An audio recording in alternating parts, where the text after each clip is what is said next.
Welcome to the Deep Dive. Today, we're really plunging into the cybersecurity world. Got a stack of fresh intel here. Yeah, lots happening. Exactly. Articles, news briefs, all from mid-May 2025. It paints, well, quite the picture of data breaches, government moves, emerging threats. The usual, but, current. Always evolving. Right. So, our mission today, cut through the noise. Yeah. We want to pull out the really crucial insights, the stuff you actually need to know. Get you informed, prepared, but hopefully not overwhelmed. That's the plan. Okay, let's dive in. First up, Google. Big settlement. Huge. Texas just got nearly $1.4 billion from them. Wow. Okay, what was the core issue there? It was mainly about how Google represented its incognito mode. Texas argued it was misleading. Misleading how? I mean, everyone uses Incognito, right? Well, yeah, but the claim was Google didn't make it clear enough that while it stops your browser saving history locally, it doesn't, make you invisible online. Ah, okay, so your internet provider can still see. Websites too. Exactly. It's like closing your curtains, but the house is still visible from the street. That was the argument. Gotcha. And wasn't there more? Something about location data. Right. They alleged Google tracked location even if you turned location history off. Plus, unauthorized collection of biometric data. Biometrics, like what? Things like voice prints, facial geometry, apparently gathered through private searches and other interactions without really clear disclosure. Oh, okay, that's quite a list. Yeah. So $1.4 billion, that's a serious penalty. What changes does Google actually have to make now? And here's the kicker. They don't really have to change much of anything. Seriously? Yeah. The settlement terms mean they pay the money, but no required software changes, no updates to disclosures, not even an admission of guilt. So they just write a check for $1.4 billion? Essentially, yes. It sort of becomes a cost of doing business, you could argue. Raises questions, doesn't it? About whether these fines actually drive meaningful change in how data is handled. It really does. And I saw a note that the Texas AG used Hillary Clinton's old law firm, and Meta paid the same amount before. Yeah, that context is interesting, shows the scale we're talking about with these data privacy fights involving big tech. It's not the first billion-dollar slap on the wrist in Texas. And the money itself, the $1.4 billion, where does that go? That's actually not clear yet, how the AG's office will use it or what state law allows. That's still up in the air.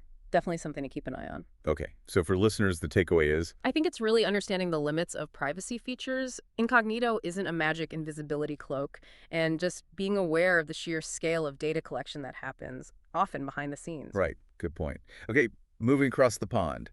There seems to be some action in the EU related to cybersecurity infrastructure, possibly linked to things happening here in the U.S. Yeah, it's an interesting development. There's talk, maybe more than talk, of significant cuts potentially hitting CISA, the Cybersecurity and Infrastructure Security Agency. How big? Potentially quite large. Yeah. Figures like 40% staff reductions, maybe $500 million in funding cuts have been floated.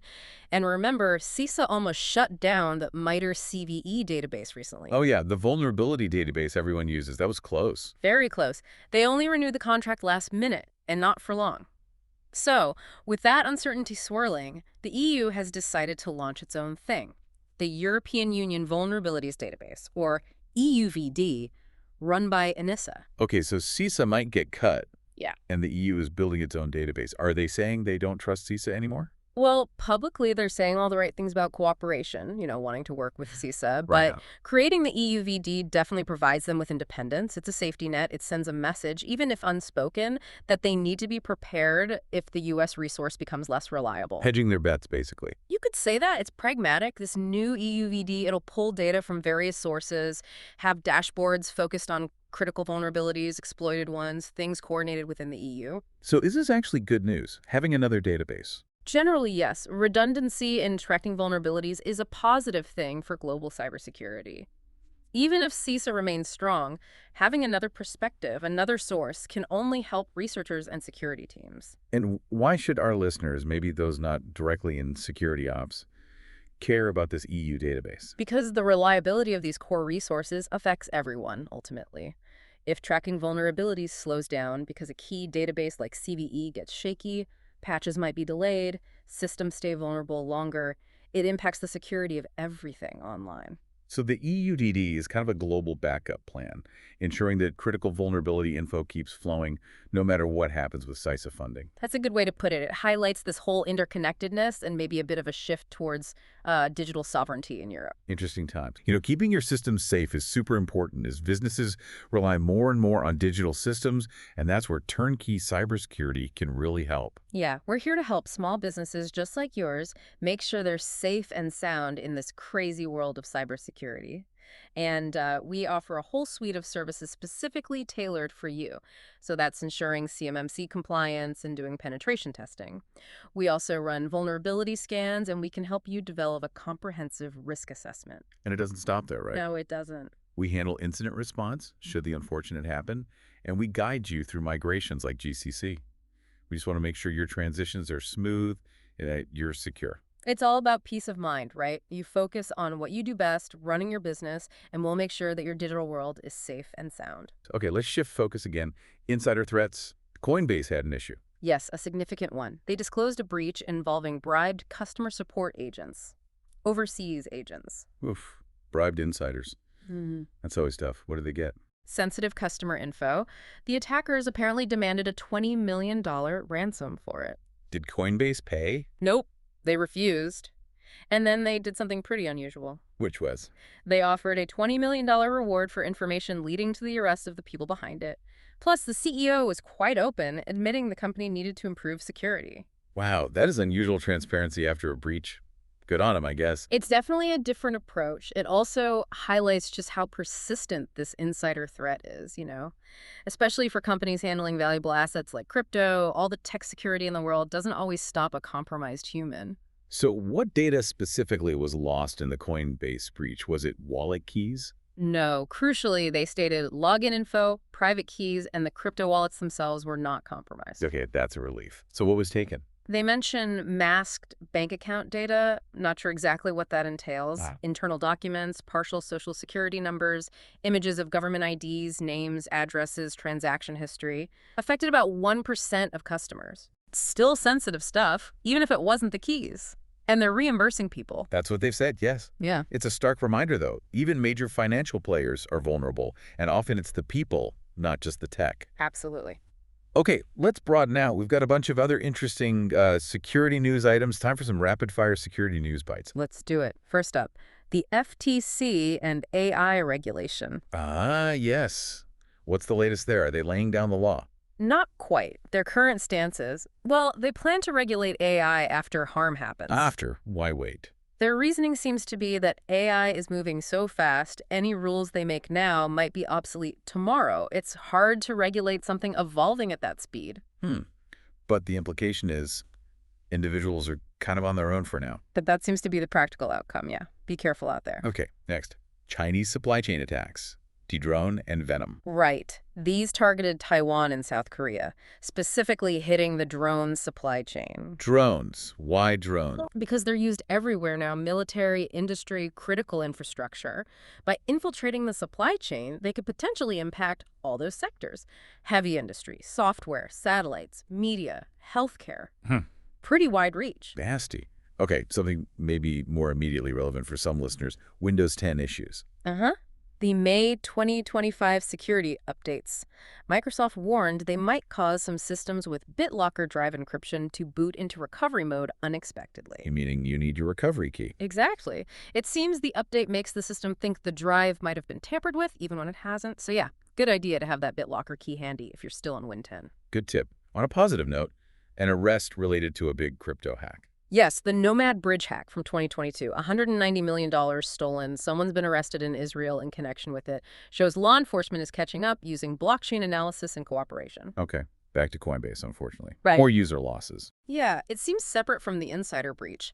A blockchain investigator is reporting huge ongoing losses for Coinbase users, mostly through social engineering scams. How huge? Tens of millions a week, apparently. Yeah. Over $45 million in one recent week alone, adds up to 9 figures over recent months, really highlights how vulnerable people still are to scams. That's awful. On the flip side, Google's adding some privacy features to Android. secret ones. Maybe not secret, but yeah, a somewhat hidden feature aimed at enhancing privacy. Given the legal pressure, like that Texas settlement, it's likely a response to that scrutiny. Makes sense. What about U.S. carriers? Are they secure yet? Experts testifying before lawmakers say, not really. Still concerns about insecurity, especially against potential Chinese attacks, despite past incidents. Not exactly confidence-inspiring. And Delta Airlines is getting sued. Yeah, passengers suing after that big system meltdown they had shows the real-world fallout when critical IT systems, potentially related to security issues, go down. Impacts customers, reputation, bottom line. Right. And CISA's big advice for critical infrastructure security. Oh, change default passwords. Seriously. For energy grids and transportation. Just change default passwords. Well, it's fundamental, but yeah, the fact that it's being highlighted as the advice for critical sectors maybe says something about the baseline level of security maturity there. Okay. CMMC compliance. Quick reminder for defense contractors. It flows down. You need to make sure your subcontractors are compliant, too. Can't just worry about your own house. Good point. Patching news. Always patching news. Always. SonicWall is patching SMA devices separate from an old bug people might remember. Researchers are claiming a previous patch for a Convol bug wasn't effective, and a new Cisco iOS XE bug allows remote code execution. Patchapalooza continues. That Cisco one sounds bad. It is. Allows unauthorized remote attackers to potentially run commands as admin, take over network gear, keep patching. Apple's in legal hot water, too. Seems so. Fined in France for hindering third-party data collection while favoring their own. Also, U.S. courts ruled they violated App Store rules, referred them to federal prosecutors over payment processing. Lots of scrutiny on their ecosystem control. And NSO Group, spyware folks. Ordered to pay Apple $168 million. Their defense saying they didn't access data and were just directed by governments got rejected. Big hit against spyware vendors. Okay. Legislation watch. Florida's social media bill for minors. That one's dead. Killed by the Florida House. Deemed unconstitutional despite the aim of protecting kids.